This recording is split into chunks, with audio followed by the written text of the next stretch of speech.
All right, let's get right into it. We hear the word personalization all the time, but what does it actually mean to get it right? Well, drawing from the book Personalized, we're going to unpack why most companies are, frankly, kind of bad at it, how the leaders are absolutely crushing it, and what's behind the staggering $2 trillion prize for the ones who figure it out.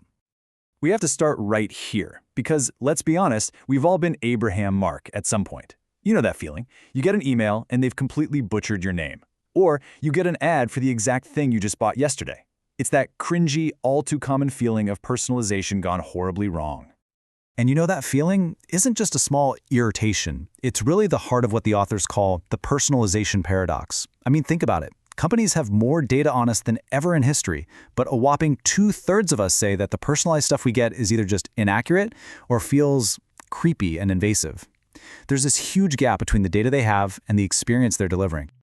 So, what does good personalization even look like? It's way more than just spelling a name correctly. Imagine this. A company, Sungevity, sends you something in the mail.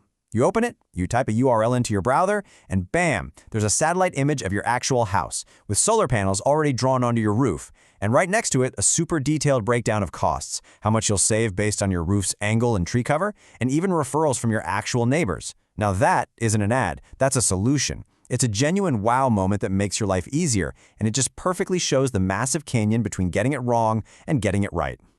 So how do companies get from clumsy to wow?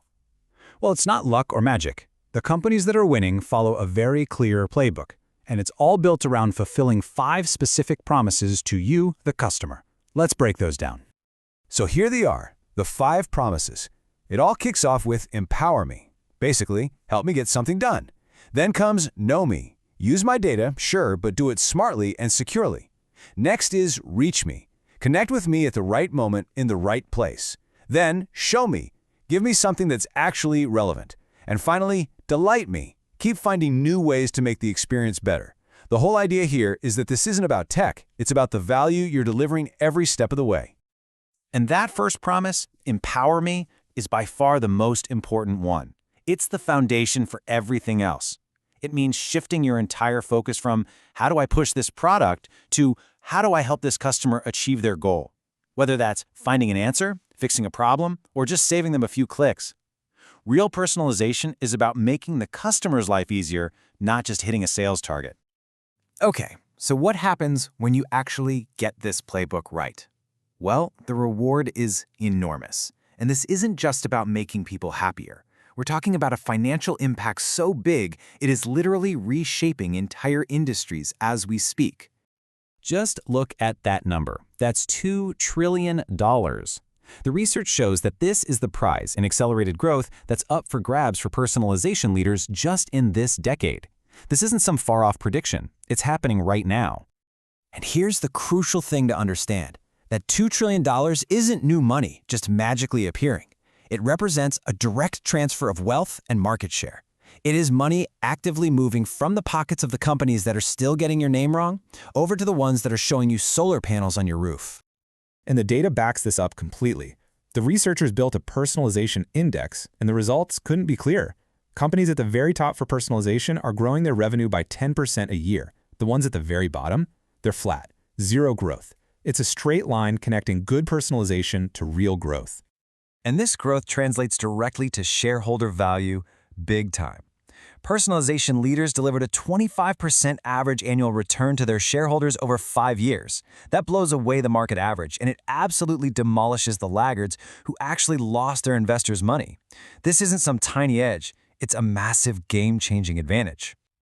Okay, the prize is huge. We get it. But if it was easy, everybody would be doing it.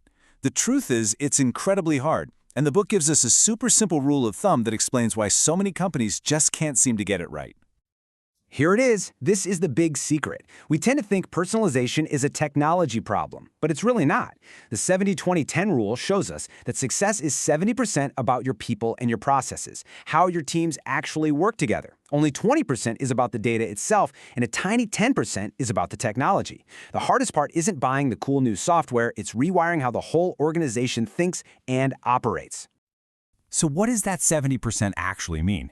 It means tearing down the walls between departments. It means creating small, fast-moving teams where marketers, data scientists, and engineers are all in the same room working on the same problem.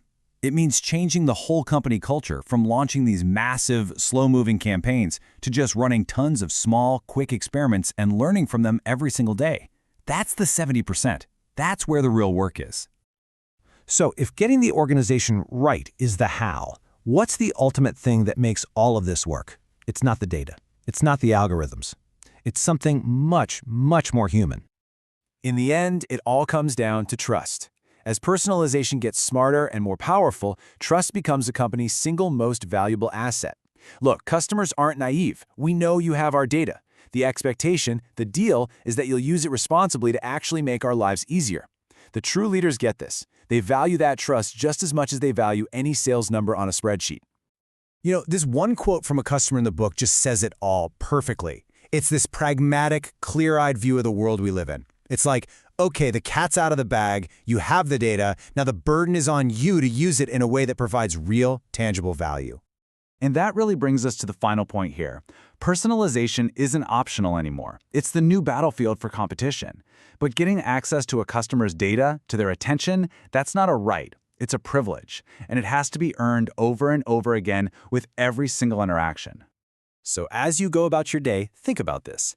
As the technology gets smarter and these experiences get more and more tailored to you, which companies in your life have actually earned your trust? And which ones haven't? Because the answer to that question, that's probably going to decide the winners and losers for the next 10 years.